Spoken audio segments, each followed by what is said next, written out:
Tottenham are interested in Mohammed Kudus. Let's have a look at why he can fit into Thomas Frank's system and if the deal will even happen. So it looks like Spurs might finally be spending big in this transfer window. Multiple sources indicate that we're interested in West Ham forward Mohammed Kudus. The Ghanaian forward is known for being an exciting, powerful and pacey player who's capable of incredible goals and plays.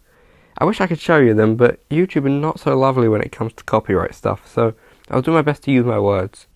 Spurs would most likely be buying him to be an option as a right winger, considering that Kudus is left-footed and can cut inside. Thomas Frank favours this approach with his wingers, as shown with how he used left-footer Brian Mbeumo on the right wing for multiple seasons at Brentford. So of course this means that Kudus would be fighting against Brennan Johnson for a starting position on the right wing. We'd likely see Kudus a bit more involved in general play than Johnson, and let's be fair, the Welshman often doesn't contribute a lot to overall play, other than goals, which I'll be honest, is fine, as long as he's scoring. So now let's look at our estimated starting lineup for next season. It looks like we can probably expect to see Kudus linking up with players like Pedro Porro and James Maddison as he plays on the right wing, but it's going to be a bit more of a narrow right wing position compared to what we saw last season under Ange, where the wingers would really play particularly wide in comparison. So it means with the current system, Kudus will really be able to cut inside, if we sign him of course, and be in a lot of dangerous positions, and that will also free up space for Pedro Porro to overlap on the right hand side, which will be really dangerous. We know that Porro in those kind of positions can be pretty lethal. Even goals, you saw that against Bodo. In fairness, he didn't mean it against Bodo, but that was always nice anyway. But in general, his crossing is going to be really effective. You might see the likes of Son and Tel on the back post on the left side, and obviously Solanke, who can be a big presence in the box. So in conclusion, tactically, it's pretty clear why we're looking at Kudus. He's the perfect fit for us.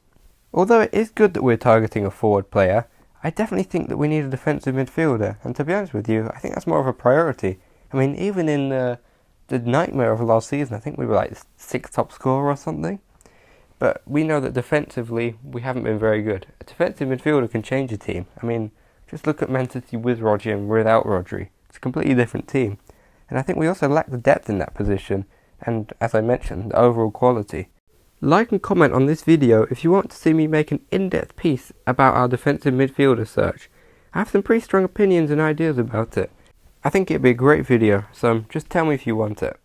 The final thing about Spurs signing Kudus is, will the deal even happen? As much as we're getting excited and are anticipating Kudus at Spurs, this deal is far from done. It's only in the early stages, but it seems like all the parties are willing to cooperate with each other, which is somewhat surprising considering the rivalry between Spurs and West Ham. To back this up, fairly trustworthy journalists such as Fabrizio Romano and Matt Law have both mentioned that this deal is currently on.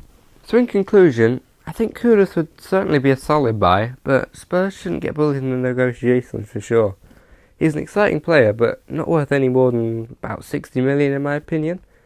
Also, some people have questioned his attitude. Last season he was sent off against us when it seemed like he was trying to fight against all of our players, which is definitely not ideal, but in fairness, I think Richarlison and Romero had beef a few years ago, but they've been fine as teammates. So what do you think?